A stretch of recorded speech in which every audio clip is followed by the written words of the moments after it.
नमस्कार साथियों, हम पढ़ रहे हैं विश्व इतिहास। विश्व इतिहास में हमने दो पार्ट प्रथम विश्व युद्ध के कंप्लीट कर लिए। ये नेक्स्ट तीसरा पार्ट है। प्रश्न नंबर 51 है, प्रथम विश्व युद्ध की शुरुआत में कैसर विलियम द्वितीय किस देश का शासक था? जो फर्स्ट वर्ल्ड वार था उसमें जो कैसर विलियम द्वितीय था कौन से देश का शासक था? तो आंसर है जर्मनी का। हाँ, ये आरपीसी सेकंड ग्रेड 2015 में आया था। यानी आरपीसी के अंदर जो भी एग्जाम्स के अंदर पीछे क्वेश्चन आए उनको व्याख्या से हम पढ़ रहे हैं। कैसर विलियम द्वितीय जर्मनी का अंतिम सम्राट था जिसका शासन 1900 युद्ध की समाप्ति पर समाप्त हुआ था। प्रथम विश्व युद्ध के बाद जर्मनी में किस लोकतांत्रिक सरकार की स्थापना हुई जिसने वर्साई की संधि पर हस्ताक्षर किए थे? तो ये था वीमर गणराज्य या वाइमर गणराज्य भी इसको कहते हैं। तो प्रथम विश्व युद्ध के बाद जर्मनी में किस लोकतांत्रिक सरकार की स्थापना हुई है? वर्साई की संधि पर हस्ताक्षर किए थे तो वाइमर गणराज्य ने किए थे। वाइमर गणराज्य जर्मनी की पहली लोकतांत्रिक सरकार थी जिसने वर्साई संधि पर हस्ताक्षर किए और उसे जर्मनी में अत्यधिक अलोकप्रियता का सामना करना पड़ा था।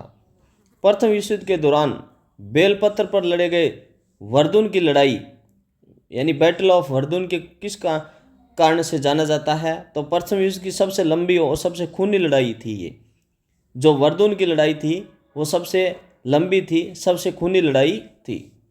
वर्दुन 1916 में लड़ी गई लड़ाई थी, 300 दिनों तक चली थी ये। इसमें फ्रांसीसी और जर्मन दोनों पक्षों को भारी नुकसान हुआ था, जो एंट्रिशन वॉरफेयर यानी घिसाव युद्ध का प्रतीक थी। प्रथम विश्व युद्ध के बाद लीग ऑफ नेशंस के गठन में सबसे अधिक योगदान देने वाले व्यक्ति कौन थे? तो ये थे अमेरिकी राष्ट्रपति वुडरो विल्सन। कौन थे? वुडरो विल्सन थे। लीग ऑफ नेशंस में सबसे बड़ी भूमिका थी। आरपीसी से ये फर्स्ट ग्रेड 2011 में प्रश्न आया है। अमेरिकी राष्ट्रपति वुडरो विल्सन ने 14 सूत्री कार्यक्रम अंतिम बिंदु के रूप में लीग ऑफ नेशंस की स्थापना पर जोर दिया था। प्रथम विश्व युद्ध में मित्र राष्ट्रों की जीत का प्रमुख कारक क्या था? तो जो अलायंस थे उनकी जीत का प्रमुख कारक क्या था? अमेरिकी संसाधन और सैनिकों का आगमन। 1917 में अमेरिकी प्रवेश ने मित्र राष्ट्रों को आवश्यक मनोबल, वित्तीय सहायता और ताकत प्रदान की जिससे उन्हें युद्ध में जीतने में निर्णायक बढ़तें मिली थी। तो प्रथम विश्व युद्ध में जर्मनी ने युद्ध का समर्थन पाने के लिए किस प्रचार का यानी प्रोपेगेंडा का सबसे अधिक उपयोग किया था? तो राष्ट्रीय गौरव और मातृभूमि की रक्षा करना। जर्मनी ने कौन सा हथियार अपनाया था? राष्ट्रीय गौरव का और मातृभूमि की रक्षा का। जर्मन प्रचार ने आक्रमण के बजाय मातृभूमि की रक्षा करने और राष्ट्रीय गौरव को बनाए रखने पर जोर दिया था। यानी फर्स्ट वर्ल्ड वार के बाद वर्साई की संधि ने जर्मनी के किस क्षेत्र को अलग थलग कर दिया? उसे पोलैंड को दे दिया जिससे जर्मनी पूर्वी पर्शिया से कट गया था। तो ये था पोलिश कॉरिडोर। जो पोलिश कॉरिडोर था वो पोलैंड को दे दिया था वर्साई की संधि के बाद। ये जर्मनी का हिस्सा था। पोलिश कॉरिडोर जर्मनी का वह क्षेत्र था जहाँ पोलैंड को बाल्टिक सागर तक पहुंच प्रदान करने के लिए दिया गया था जिससे पूर्वी पर्शिया जर्मनी के बाकी हिस्सों से भूमि मार्ग से कट गया था। प्रथम विश्व युद्ध के दौरान ब्रिटिश नौसेना के सीक्रेट कोड ब्रेकर्स को किस नाम से जाना जाता था जिन्होंने जिमरमैन टेलीग्राम को पकड़ा और इंटरसेप्ट किया था? तो ये था रूम 40।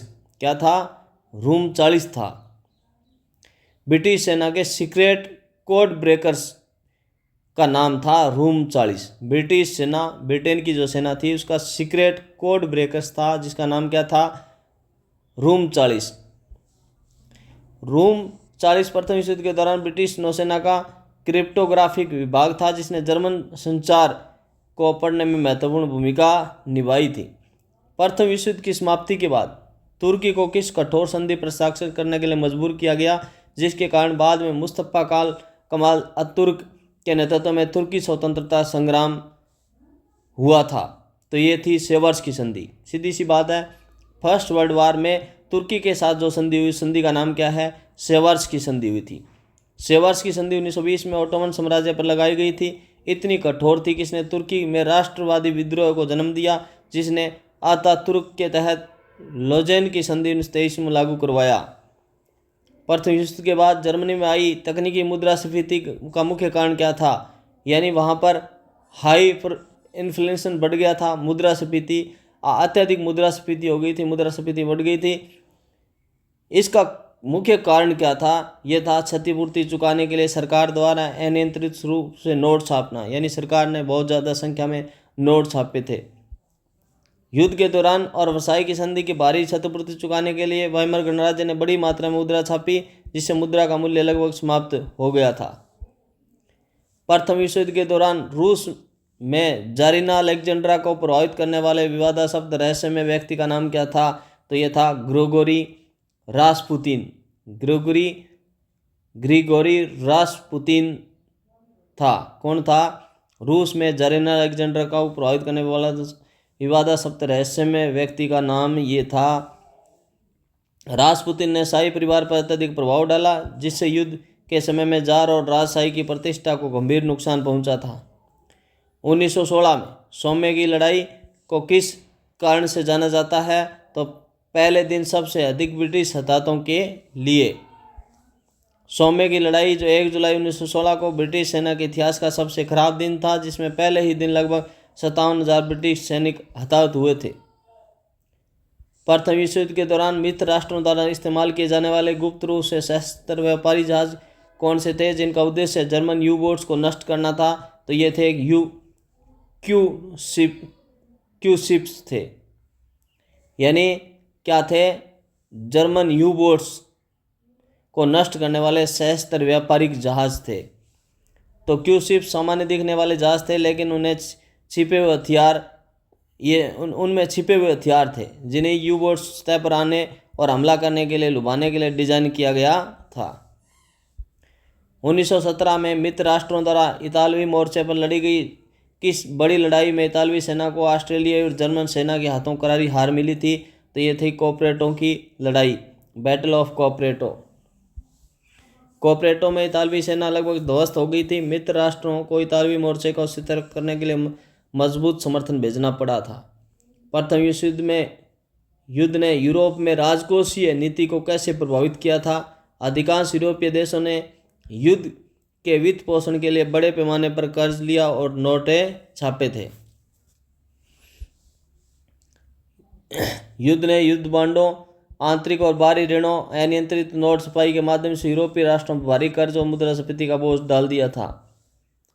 प्रथम विश्व युद्ध के दौरान ब्रिटेन द्वारा यहूदियों के लिए फिलिस्तीन में एक राष्ट्रीय घर के विचार को समर्थन देने वाला दस्तावेज क्या था? तो यह था बालफोर घोषणा। क्या था? बालफोर घोषणा। 1917 की बालफोर घोषणा में ब्रिटिश विदेश सचिव ने फिलिस्तीन में यहूदी लोगों के लिए एक राष्ट्रीय घर की स्थापना के लिए ब्रिटिश समर्थन की पुष्टि की थी।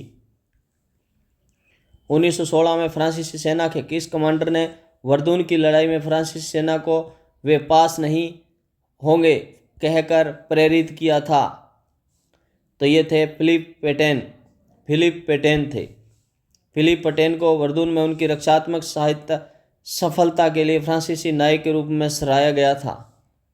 वर्साई की संधि के किस प्रावधान ने जर्मनी को पूर्वी मोर्चे पर रूस के साथ की गई ब्रेस्ट लिटोव्स्क की संधि को रद्द करने के लिए मजबूर किया था? तो ये जर्मनी की सभी पिछली संधियों का निरसन करना।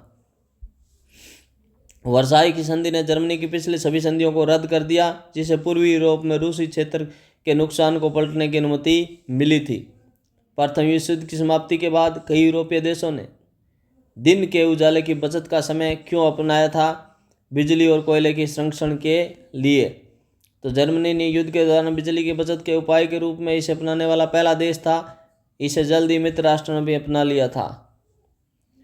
प्रथम विश्व युद्ध के सांस्कृतिक परिणाम को अक्सर खोई हुई पीढ़ी के रूप में क्यों जाना जाता है? क्योंकि कई युवा सैनिक मारे गए एवं शारीरिक रूप से अक्षम हो गए थे। खोई हुई पीढ़ी शब्द युद्ध के कारण मारे गए या मानसिक रूप से आघातग्रस्त हुए लाखों युवा पुरुषों को संदर्भित करता है, जिसमें पूरे समाज में आशावाद और नैतिक निश्चितता का नुकसान हुआ। युद्ध के दौरान 1916 में स्थापित ट्रिपल एंटेंट की उच्च युद्ध परिषद का सदस्य कौन सा देश नहीं था? तो संयुक्त राज्य अमेरिका नहीं था। संयुक्त राज्य अमेरिका 1917 में युद्ध में प्रवेश किया, लेकिन सैन्य मामलों पर मित्र राष्ट्रों के साथ समन्वय करते हुए वह औपचारिक रूप से ट्रिपल एंटेंट की उच्च परिषद का सदस्य नहीं बना था। 1916 में आयरलैंड में ब्रिटिश शासन के खिलाफ हुए विद्रोह को क्या कहा जाता है? तो ये ईस्टर राइजिंग कहा जाता है। 1916 में आयरलैंड में ब्रिटिश शासन के खिलाफ हुए विद्रोह को क्या कहा जाता है? Easter rising. ईस्टर राइजिंग अप्रैल 1916 में आयरिश राष्ट्रवादियों द्वारा डबलिन में ब्रिटिश शासन के खिलाफ एक सशस्त्र विद्रोह था जिसने युद्ध के दौरान ब्रिटेन के लिए एक आंतरिक संकट खड़ा कर दिया था। प्रथम विश्व युद्ध के बाद जर्मनी में समाजवादी और कम्युनिस्टों द्वारा आयोजित किस प्रमुख विद्रोह को वीमर गणराज्य ने कुचल दिया था? तो यह स्पार्टासिस्ट विद्रोह था। स्पार्टासिस्ट विद्रोह था। तो स्पार्टासिस्ट विद्रोह जनवरी 1919 में जर्मन कम्युनिस्टों का एक प्रयास था जिसमें वीमर सरकार ने फ्रीकॉपर्स पूर्व सैनिकों के अर्धसैनिक समूह की मदद से कुचल दिया था। स्वेज नहर को नियंत्रित करने वाले महत्वपूर्ण जलडमरू मध्य का क्या नाम है जिसे युद्ध के दौरान ओटोमन सेना ने घेरने की कोशिश की थी? तो ये था डार्डानेल्स जलडमरू मध्य। स्वेज नहर को नियंत्रित करने वाले महत्वपूर्ण जलडमरू मध्य का नाम क्या था जिसे युद्ध के दौरान ओटोमन सेना ने घेरने की कोशिश की थी? तो ये था डार्डानेल्स जलडमरू मध्य। जो डार्डानेल्स जलडमरू मध्य पर नियंत्रण का प्रयास मित्र राष्ट्रों ने किया था ताकि ओटोमन साम्राज्य को युद्ध से बाहर किया जा सके। 1917 में बोल्शेविकों द्वारा रूसी सत्ता पर कब्जा करने के बाद किस युद्ध ने रूस को गृह युद्ध में झोंक दिया था? तो रूसी गृह युद्ध। क्या था ये? रूसी गृह युद्ध था। बोल्शेविकों या जिसे रेड्स भी कहते थे उनकी क्रांति का विरोध करने वाले विभिन्न समूहों के बीच रूसी गृह युद्ध छिड़ गया जो कई वर्षों तक चला था। इस प्रकार मित्रों आज हम इस टॉपिक को समाप्त करते हैं। नेक्स्ट के क्वेश्चन है वो आगे की वीडियो में पढ़ेंगे। प्लीज़ दोस्तों यदि आप इसी तरह आरपीएससी के या अन्य एग्जाम्स के पीछे के क्वेश्चंस पढ़ने चाहते हो क्योंकि ये बार बार आते हैं, प्लीज़ दोस्तों इस चैनल को आप लाइक करो और कमेंट करो जिससे मेरे को हौसला मिले और मैं और ही अच्छे अच्छे कंटेंट्स आपके लिए लेकर आऊँ। प्लीज़ दोस्तों अपने दोस्तों के साथ शेयर करें और चैनल को सब्सक्राइब करें। ओके, थैंक यू दोस्तों।